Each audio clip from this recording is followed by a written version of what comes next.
2022 शुरू हो चुका है, जिसके लिए बार बार कहा जा रहा था अपकमिंग 2022, लेकिन समाजवादी पार्टी पूरी तरीके से तैयारी में जुटी हुई है। हालांकि तमाम पार्टियां तैयारी कर रही हैं, लेकिन समाजवादी पार्टी का ग्राफ आमतौर पर ज़्यादातर बेहतर देखा जा रहा है। और आज लखनऊ के सरोजिनी नगर विधानसभा क्षेत्र में अखिलेश यादव का सभा था और उसी सभा में एक बड़ी संख्या में कार्यकर्ता और पदाधिकारी लोग आए हुए हैं। इस सिलसिले में हम लोग बात करेंगे और कुछ दूसरी तरह की बातें यहाँ पर करेंगे। अखिलेश यादव कई तरह की बातें करते हैं और अखिलेश यादव ये कहते हैं कि 22 में बाइसिकल और 300 बिजली फ्री, 300 यूनिट बिजली फ्री की बात करते हैं। मुझे एक बात बताइए कि क्या अखिलेश यादव 300 यूनिट बिजली फ्री दे पाएंगे, क्योंकि प्रदेश बहुत बड़ा है और मुझे लगता है कि 70 से 80% घरों में मुफ्त बिजली की बात हो जाएगी। तो फिर 300 क्यों, सीधे सीधे कहते हैं कम्प्लीटली फ्री, जब 70 से 80% को कवर ही कर रहा है। आपको क्या लगता है अखिलेश यादव ये बात जो कर रहे हैं वो व्यवहारिक बात कर रहे हैं या सिर्फ और सिर्फ चुनावी वादे के तौर पर कर रहे हैं? नहीं, ऐसा नहीं है। माननीय राष्ट्रीय अध्यक्ष जी ने पिछली सरकार में जो भी वादे किए थे वो सारे पूरे किए और जो वादे नहीं भी किए थे उनको भी काम को पूरा किया है। ये 300 यूनिट बिजली जो देने की बात है, ये तो अभी ट्रेलर है, अभी पिक्चर अभी बाकी है। 2017 से पहले सरकार थी सपा की, उस दौरान उत्तर प्रदेश की जितनी भी जो भी दशा थी वो पहले ही जैसी थी। चाहे हम अस्पतालों की बात करें, शिक्षण संस्थानों की बात करें, स्कूलों की बात करें, वैसे की वैसी व्यवस्था थी। 5 साल में किसी तरह का कोई ऐसा क्रांतिकारी बदलाव नहीं दिखा सपा की सरकार में। तो दोबारा से सपा की सरकार, चलिए ठीक है, लोग कहते हैं कि बीजेपी तो कोई काम नहीं कर रही है, वो संप्रदाय के नाम पर चुनाव के लिए वोट मांगती है। समाजवादी पार्टी ही अगर कहती है कि हमें विकास के लिए वोट दीजिए, तो मुझे बताइए कि शिक्षण संस्थानों में कितना सुधार आया? ये स्कूल तो वैसे के वैसे ही हैं, अस्पताल तो वैसे के वैसे ही हैं। नहीं, ऐसा नहीं है। हॉस्पिटल आप कहीं भी चले जाइए, आप चाहे सिविल हॉस्पिटल चले जाइए, वहाँ की इमरजेंसी है, ओपीडी है, आप देखिए फुल्ली एसी, बढ़िया अच्छे बढ़िया हाईटेक बात करें। जी बिल्कुल, मैं जिस जगह रहता हूँ ग्रामीण क्षेत्रों की बात करिए। नहीं, ग्रामीण क्षेत्र में भी हुआ है, ऐसा नहीं है। आप जनता याद कर रही है अखिलेश यादव जी के काम को, जनता आज भरी नज़रों से देख रही है। ऐसा नहीं है मीडिया जो भी कुछ दिखाए उससे कुछ होने वाला नहीं है। मतलब कोई भी कुछ कहे, जैसे कि इतना बड़ा होर्डिंग लग रही है भाजपा की कि दमदार सरकार और ऐसा कुछ है नहीं। आप चाहे लखनऊ में कोई भी किसी भी हॉस्पिटल में चले जाइए, जितनी भी न्यू बिल्डिंगें बनी हैं सब में माननीय राष्ट्रीय अध्यक्ष जी के सब में पत्थर लगे हुए हैं, ऐसा नहीं है। ठीक है, एक चीज़ और मुझे बताइए, आप माइनॉरिटी से बिलोंग करते हैं और माइनॉरिटी से बिलोंग करने के नाते मेरा आपसे एक बहुत ही सिंपल सा सवाल है कि एक इस वक्त जो है फ़िलहाल लगातार असदुद्दीन ओवैसी अपने आप को इमर्जिंग लीडर कह रहे हैं उत्तर प्रदेश में मुसलमानों के लिए, और आप उनको मुसलमानों के लीडर के तौर पर बहुत सारे लोग एक्सेप्ट भी करते चले जा रहे हैं। आप उनको अपने लिए कितना धमकी, कितना थ्रेट मानते हैं, कितना बड़ा चैलेंज मानते हैं? नहीं, आपने बंगाल तो देखा ही होगा, मतलब जिस तेज़ी में वहाँ गए थे, मैं नाम नहीं लेना चाहता हूँ, वो जितनी तेज़ी में गए थे उतनी तेज़ी वो बैक कर गए थे, वापसी कर ली थी। उनके लोगों ने, उनके विधायकों ने 17-18 लोगों ने टिकट ही वापस कर दिया था। 20 लोग जो खड़े हुए थे, उनका भी यही हाल होगा यहाँ पर। यहाँ जनता जानती है, मुसलमान भी जानता है, माइनॉरिटी भी, सब ये जानती है कि किसको वोट देना है। तो माइनॉरिटी सेल के प्रदेश उपाध्यक्ष हमारे साथ असलम नदवी साहब मौजूद हैं। असलम साहब, मुझे एक बात बताइए कि जिस तरीके से ओवैसी जी अपना एक तरीके से जनाधार मजबूत करने की कोशिश कर रहे हैं, मुझे एक बात बताइए कि क्या असदुद्दीन ओवैसी को समाजवादी पार्टी की तरफ से किसी तरह का कोई कह सकते हैं आमंत्रण नहीं देना चाहिए? समाजवादी पार्टी को चाहिए कि असदुद्दीन ओवैसी को अपने खेमे में बुला करके उनको कहें कि हाँ ठीक है, एक साथ में लड़ें। इस तरीके से वोटों का बिखराव हो जाएगा तो सपा का नुकसान नहीं हो जाएगा? आप एक बात बताइए, असदुद्दीन ओवैसी साहब यूपी आते हैं, प्रोग्राम्स करते हैं, गठबंधन को लेकर के चंद्रशेखर से मुलाकात कर सकते हैं, शिवपाल चाचा से मुलाकात कर सकते हैं, राजभर के साथ बाकायदा स्टेज शेयर करते हैं। अखिलेश यादव जी से इन्होंने कितनी बार मिलने की कोशिश की? भाई, इससे पहले शिवपाल चाचा के बजाते खुद घर जाते हैं, ये चंद्रशेखर से भी मिलते हैं, लेकिन अखिलेश यादव जी से क्यों नहीं मिलने की कोशिश की इन्होंने? लेकिन असलम साहब, ये रिश्ते मोहब्बत कुछ इस तरह निभेगा, कुछ तुम कदम बढ़ाओ, कुछ हम कदम बढ़ाएं। जाहिर है, जब आदमी कोशिश करता है। मैं बता दूं आपको, मज़हब के बुनियाद पर जब भी कोई पार्टीज बनती हैं तो उसमें माइनॉरिटी जिस माइनॉरिटी से वो लीडर बिलोंग करता है उसका हमेशा नुकसान होता है। आप राजभर की लोग बात करते हैं कि राजभर 2% हैं, यादव 7% हैं, जाट 2% हैं। हमको कास्ट और कम्युनिटी में डिफरेंस जो है वो हमें महसूस करना पड़ेगा। अगर वो राजभर हैं 2% हैं, जाट हैं 2% हैं, फिर भी वो हिंदू हैं और हम एक टोटली कम्युनिटी हैं। मज़हब के एतबार से भी डिफरेंट हैं और अपने जो क्या बोलते हैं शिआर है, अपना पहचान है, उसके हिसाब से भी डिफरेंस है। लेकिन दूसरी बात मैं बता दूं आपको, आप बीजेपी को हम अगर मिसाल के तौर पे लेते हैं हिंदुत्व की उसने राजनीति शुरू की, हिंदू के नाम पर उसने हिंदू भाइयों के अंदर एक पैगाम, एक मैसेज सर्कुलेट किया कि हिंदुओं की सबसे अहम पार्टी और मुखलिस पार्टी है। लेकिन क्या 1925 में आरएसएस की बुनियाद पड़ी, 1980 में बीजेपी की बुनियाद पड़ी, क्या अब तक 50% भी हिंदू इनसे जुड़ा है? नहीं जुड़ा।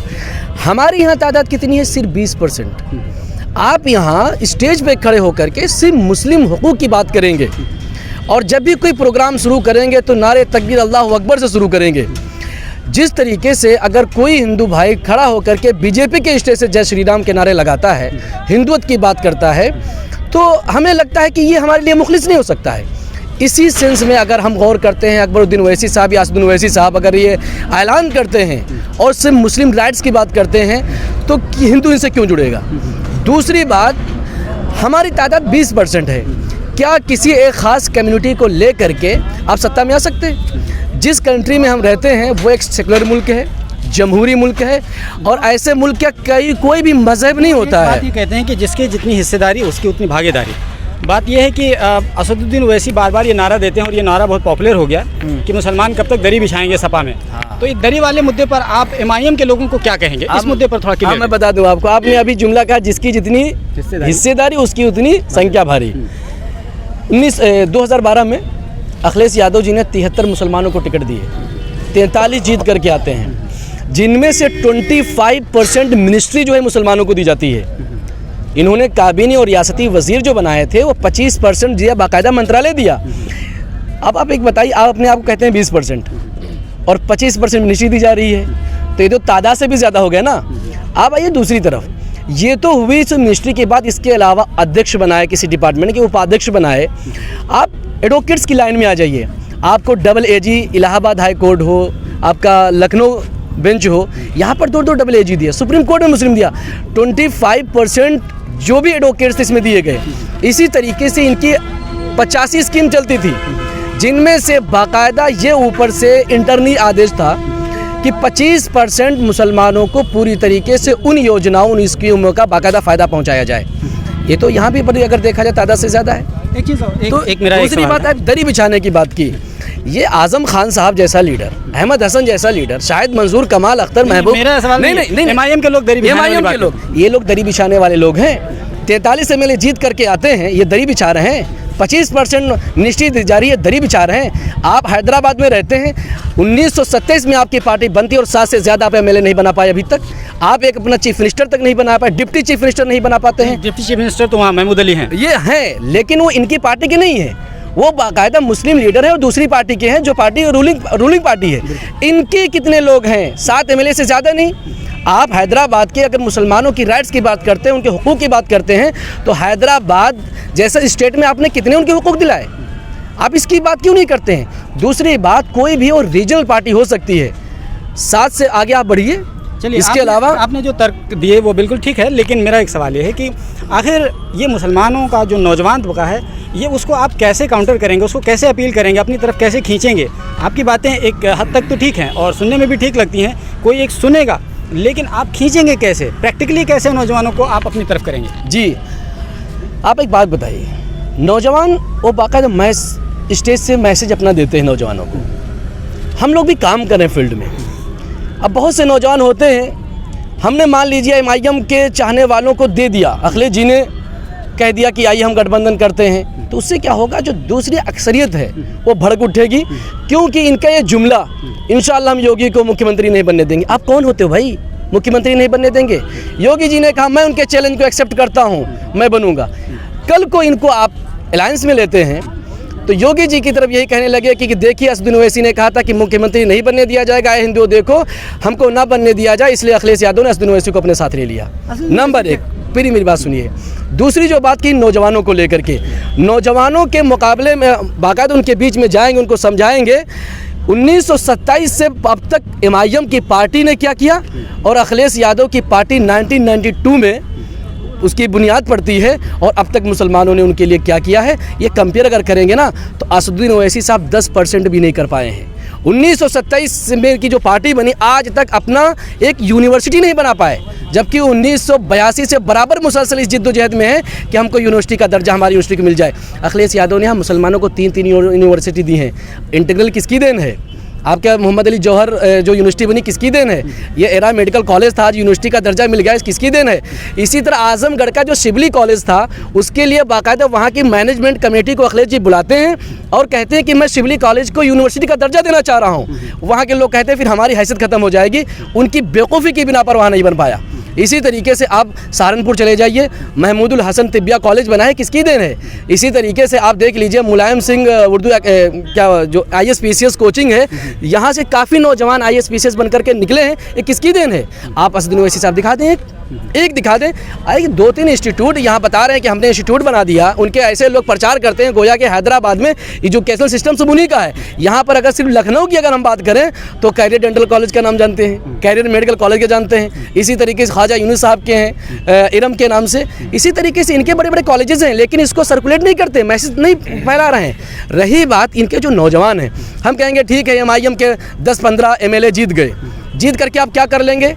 आप एक सवाल यही लिसन, आपके 25 MLA जीत जाएं और सरकार भाजपा की बन जाए, आप क्या कर लेंगे? यूपी के अंदर 17 में अखिलेश जी 43 MLA बनते हैं उनके, उसके बावजूद बीजेपी जो चाहती है वो करती है, जो कानून चाहती है पास करती है। 43 या 50 MLA अब तक जो हो चुके हैं, 50 तकरीबन 53 या 54, वो नहीं कर पा रहे हैं। आप 25 MLA करके क्या करेंगे? सरकार भाजपा की दे दें। हमें इस मुल्क के अंदर आप कास्ट के नाम पे, मजहब के नाम पे सियासत न करना चाहते हैं, न करेंगे, क्योंकि मौलाना अबुल कलाम आज़ाद रहमतुल्लाह अलैह ने कहा था, वो मक़ूला हमें याद आता है, उन्होंने कहा था कि अगर आसमान से फरिश्ता आए और कुतुब मीनार पे खड़ा हो जाए और कहे कि स्वराज तुम्हें हम 24 घंटे में दे दें, हिंदू और मुस्लिम इत्तिहाद से आप दस्तबरदार हो जाओ, तो उन्होंने कहा था ऐसे स्वराज को मैं ठुकरा दूंगा, मैं हिंदू और मुस्लिम इत्तिहाद से कभी दस्तबरदार नहीं होने वाला हूँ। ऐसे लोगों के हम चाहने वाले हैं और उन्हीं के नज़रिए पे हम चलने वाले हैं। इसलिए असदुद्दीन ओवैसी साहब का नज़रिया वो हिंदुस्तानी मुसलमानों के लिए बहुत ही नुकसानदेह नज़रिया है, बहुत ही ख़तरनाक है। लिहाजा उस नज़रिए को हम लोगों की कोशिश होनी चाहिए कि उन्हें पनपने दिया जाए और जो नौजवान उनसे मुतासिर हो रहे हैं उनको बाकायदा बैठ करके समझाया जाए ताकि वो इस नज़रिए से बच सकें। आने वाले वक्त में मुसलमानों को कोई नुकसान नहीं होना चाहिए सब चीज़ों को लेकर के। एक सवाल और है कि जिस तरीके से कहा जाता है कि उत्तर प्रदेश में मुसलमानों की जनसंख्या जो है वो 19.5% है और यादव की संख्या है 14%। और ये भी कहा जाता है कि मुसलमानों की बड़ी संख्या ऐसी होती है जो सपा को वोट देती है, लेकिन यादवों की बड़ी संख्या अखिलेश यादव की पार्टी को वोट नहीं करती है। यानी ऐसा कहा जाता है 50%, यानी 7%। यानी ओवरऑल अगर हम बात करें तो मुसलमानों की 10 से 12% जो कम्युनिटी है वो अखिलेश यादव की पार्टी सपा को वोट देती है, लेकिन यादव जो लोग हैं वो केवल 50% यानी 7% लोग वोट देते हैं। तो 12% वाले किसी में भी नहीं है और 7% वाले मुख्यमंत्री बने हुए हैं। इस पर आप क्या कहें? फिर मैं वही बात कहूँगा, आप यादव एक कम्युनिटी नहीं है, वो एक कास्ट है, हिंदू कौम की एक कास्ट है यादव। मुस्लिम ये एक कम्युनिटी है। अब इस तरीके से आ जाते हैं पठान अलग हैं, शेख अलग हैं, अंसारी अलग हैं, मंसूरी अलग हैं, कुरैशी अलग हैं, तो आप ये डिफरेंस क्यों नहीं समझ रहे हैं लोग? आप यादव की बात करते हैं, यादव कोई मजहब वाले अलग थोड़ी ना है, वो हिंदू कौम जो है उसमें हिंदू भाइयों में जो कौम है उसमें से यादव एक कास्ट है। हम लोग पूरी कम्युनिटी हैं और कम्युनिटी और कास्ट से कभी कंपेयर नहीं किया जा सकता। There is so much difference between ये कि एक कास्ट जो है छोटी सी वो मुख्यमंत्री बन सकता है, लेकिन एक पूरी कम्युनिटी का बंदा कोई मुख्यमंत्री या उप मुख्यमंत्री क्यों नहीं बन सकता? हिंदुस्तान एक ऐसा मुल्क है जो सेकुलर मुल्क है, लादीनियत यहाँ कोई किसी का मजहब नहीं है। दूसरी बात, हमारी सबसे लार्जेस्ट माइनॉरिटी है और मेजॉरिटी और माइनॉरिटी मिल करके इस हिंदुस्तान को चला सकते हैं। और अगर कोई सोचे कि हम अकेला करेंगे, जैसे बीजेपी सोच रही मुसलमानों को इग्नोर कर देंगे, हिंदुस्तान की क्या हालत होगी हम सब देख रहे हैं। मुसलमानों के नाम पे नफरत फैलाई जाती है और बर्बाद मुल्क को किया जा रहा है। इसी तरीके से अगर हम सोचे सिर्फ मुस्लिम के नाम पे हुकूमत कर लेंगे तो ये पॉसिबल ही नहीं है। अच्छा, एक सवाल और कि क्या अखिलेश यादव को ये नहीं लगता है कि अगर एक बार MIM के साथ गठबंधन कर लिए तो उनकी मजबूरी बन जाएगी और एक तरीके से उनकी कमज़ोरी बन जाएगी और हमेशा उनको गठबंधन में ही रखना पड़ जाएगा? तो एक बार रिस्क ले लो, किसी तरीके से उनको किनारा कर दो, फिर बाद में देखा जाएगा, क्योंकि एक बार अगर वो कुछ भी प्रभावित करने में कामयाब नहीं हो पाए तो फिर दोबारा से कोशिश भी नहीं करेंगे। क्या उनकी ये स्ट्रेटजी कुछ इस तरह से तो नहीं है? अखिलेश यादव जी का जहाँ तक ताल्लुक़ है वो हिंदुस्तान एक बहुत ही सियासी घराने के से बिलोंग करते हैं। मैं बता दूं आपको, असदुद्दीन ओवैसी साहब का जो सियासी नज़रिया है ना वो बहुत ही हार्डकोर नज़रिया है। वही थोड़ा सॉफ्ट कर लेते, वो इतना कट्टर जो उनकी ज़ुबान से निकलता है उसमें थोड़ा सॉफ्टनेस ले आते तो शायद पॉसिबिलिटी होती। लेकिन जो इनका कट्टरपन है, उनकी जुबान आप ये कहना चाह रहे हैं कि असदुद्दीन ओवैसी की तरफ से ही नहीं हो पा रहा है, यानी इधर से हाथ बढ़ाया जा रहा है, कोशिश हो रही है, लेकिन उधर से ये मैंने नहीं कहा इधर से हाथ बढ़ाया जा रहा है। हमें ज़रूरत नहीं है, उनको ज़रूरत है। अगर वो चाहते, क्योंकि वो जो सियासी नज़रिया लेकर के चल रहे हैं ना, वो इस मुल्क के लिए, मुसलमानों के लिए बहुत ही नुकसानदेह। ये हमें अपनी कम्युनिटी को समझाना पड़ेगा, लोगों को बताना पड़ेगा कि ये वही नज़रिया है जो 1947 से पहले मोहम्मद अली जिन्ना लेकर के चले थे। मुस्लिम की बात की, मुल्क टूटा, पाकिस्तान बनता है। आज आप किसको तोड़ना चाह रहे हैं? आप सेकुलरिज्म की अगर बात करते हैं, अभी मैं उनकी स्पीच सुन रहा था, कह रहे थे कि सेकुलरिज्म की ढोने की जिम्मेदारी क्या मुसलमानों ने ले ली है? अगर हम सेकुलर नहीं तो क्या आप कम्युनल बनाना चाह रहे हैं कम्युनिटी को? और ये चीज़ बहुत ही नुकसानदेह होती है। यही नज़रिया है। तो जितने भी सिंसियर लोग हैं और हसास लोग हैं, वो असदुद्दीन ओवैसी साहब के नज़रिए से इख्तिलाफ करते हैं। इसीलिए देवबंद जैसे बड़े इदारे ने मुस्लिम उनको अपने यहाँ आने की इजाज़त नहीं दी, क्योंकि उनका तरीक़ेकार उनको पसंद नहीं है। असदुद्दीन ओवैसी नो डाउट अच्छा बोलते हैं, एक अच्छे स्पीकर हो सकते हैं, लेकिन उनके सियासी नज़रिए से हम इत्तेफाक नहीं कर सकते हैं, क्योंकि उनका सियासी नज़रिया यहाँ के लोगों को लेकर बहुत नुकसान है। एक सपा के एक माइनॉरिटी विंग के एक नेता हैं और पदाधिकारी हैं। मुझे बताइए, समाजवादी पार्टी कितनी सीटें? अब जाहिर है कोशिश तो हम लोगों की जारी है।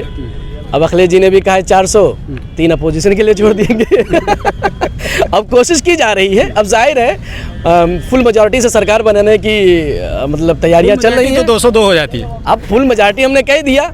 अब 400 भी जब टारगेट लेकर के चलेंगे ना, तो थोड़ा कम भी हो सकता है। बीजेपी की कितनी?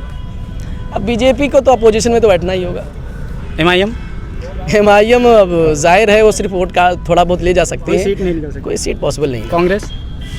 अब कांग्रेस का उजियानाधार बचा क्या है? अब कांग्रेस ही को ले लीजिए। अब एक शायर को बना दिया राष्ट्रीय अध्यक्ष। अब उस दिन उनके एक मैं शेर सुना, हमने दंगा नहीं होने दिया, मुझे हंसी आ गई।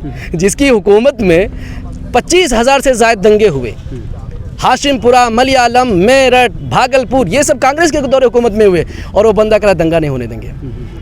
बर्बाद कर दिया है इन लोगों ने। सच्चर कमेटी की रिपोर्ट, हमारी बदहाली और हमारी मुफलिसी की जिम्मेदार कांग्रेस पार्टी, वही सच्चर कमेटी की रिपोर्ट बनवाती है कि सर्वे करो मुसलमानों की हालत क्या है। वही रिपोर्ट कहती है कि मुसलमानों की हालत दलितों से बदतर है। फिर आपकी सरकार रहती है 14 तक, आपने उसको क्यों लागू नहीं किया उसकी सिफारिशें? वो बता रही है कि देखो हमारे रहते हुए तुम्हारी ये हालत हो गई है, और फिर भी उम्मीद लगाए बैठे हैं कि कांग्रेस से सत्ता में आएगी, हमारी मुफलिसी को दूर करेगी, हमारी बदहाली को दूर करेंगी। ऐसी हुकूमत से अब नहीं, अब अखिलेश जैसे आदमी को ज़रूरत है, शख्स को ज़रूरत है कि अब दिल्ली की बात करो। बीएसपी को क्या करते हैं? बीएसपी को कितना रेट करेंगे? बीएसपी अपने नज़रिया जो था, जिस नज़रिए पे डॉक्टर बाबा भीमराव अंबेडकर लेकर के चले थे, उसी को काशीराम जी ने बढ़ाया। मायावती ने कहा कि हम भी उसी को लेकर के चलेंगे, लेकिन वो नज़रिए से बिल्कुल हट चुके हैं। इसीलिए दलित उनसे कट करके बीजेपी से जुड़ चुका है। इसलिए मायावती बहुत ही नीचे जा चुकी हैं। मुझे तो नहीं लग रहा उनकी अब सीटें भी आ सकती हैं। एक आखिरी सवाल, आपने कांग्रेस को भी पूरी तरह से नकार दिया, और इसी के साथ साथ आपने कांग्रेस के ज़माने में दंगे भी बता दिए, और बीएसपी को भी खारिज कर दिया। तो कांग्रेस और बीएसपी के साथ आपने किस बेस पर अलायंस किया था? देखिए, अखिलेश जी से यही सवाल पूछा गया तो कहा प्रैक्टिकल है हमारा वो। ठीक, एक्चुअली जब बड़ी बड़ी पार्टीज़ अलायंस करती हैं तो इसका मतलब ये नहीं कि हमारा वोटर भी अलायंस में मतलब जुड़ जाता है। अब जाहिर है प्रैक्टिकल था, नाकाम हुआ हम लोगों का। और अगर कहीं ना कहीं प्रैक्टिकल, अगर वो 17 में कांग्रेस अलायंस ना करते तो हो सकता है सपा की सीटें आज बहुत ज़्यादा होती। रीज़न क्या है? क्योंकि कांग्रेस की जो वोट थी 15,000, 10,000, 20,000, वो हम लोग की तरफ कन्वर्ट नहीं हो पाया। हम लोग जो 80 सीटें हारते हैं वो 2,000 से 5,000 के बीच में हारते हैं। 80 के ऊपर अगर 150 तक जाते हैं तो 10,000 के डिफरेंस से हारते हैं। और जाहिर है इतना तो। अच्छा, एक सवाल और, आम आदमी पार्टी ने भी 300 यूनिट बिजली फ्री देने का ऐलान कर दिया है। मुझे बताइए कि आम आदमी पार्टी कितना ज़्यादा थ्रेट करेगी सपा को, क्योंकि इससे पहले सपा के साथ वो गठबंधन होते होते रह गया, और इस वक्त उन्होंने एक तरीके से अपनी अलग धारा बना ली है। मुझे बताइए, आम आदमी पार्टी कितना समाजवादी पार्टी को डेंट डालेगी? आम आदमी पार्टी से ज़र्रा बराबर थ्रेट नहीं है। कोई थ्रेट? वो लड़े, अच्छा है, वो लड़े उधर, वो दिल्ली तक महदूद हैं, उधर गाज़ियाबाद, नोएडा में थोड़ा लड़ा लें अपना हिसाब से, लेकिन उससे हमें कोई डर नहीं है। तो मुनव्वर साहब और असलम साहब, आपने बहुत ही बेबाकी के साथ अपनी बात रखी। ये देखने वाली बात होगी कि क्या बीजेपी अगर कोई अपना खुफिया कार्ड नहीं खेलती है तो समाजवादी पार्टी की रथ यात्रा कामयाबी के दहलीज पर जा पहुंचेगी, ये देखना दिलचस्प होगा। ग्लोबल बाउंड्री के लिए मैं सलीम नज़र। Alpha hospital and trauma centre, engineering college चौराहा, सीतापुर रोड, लखनऊ।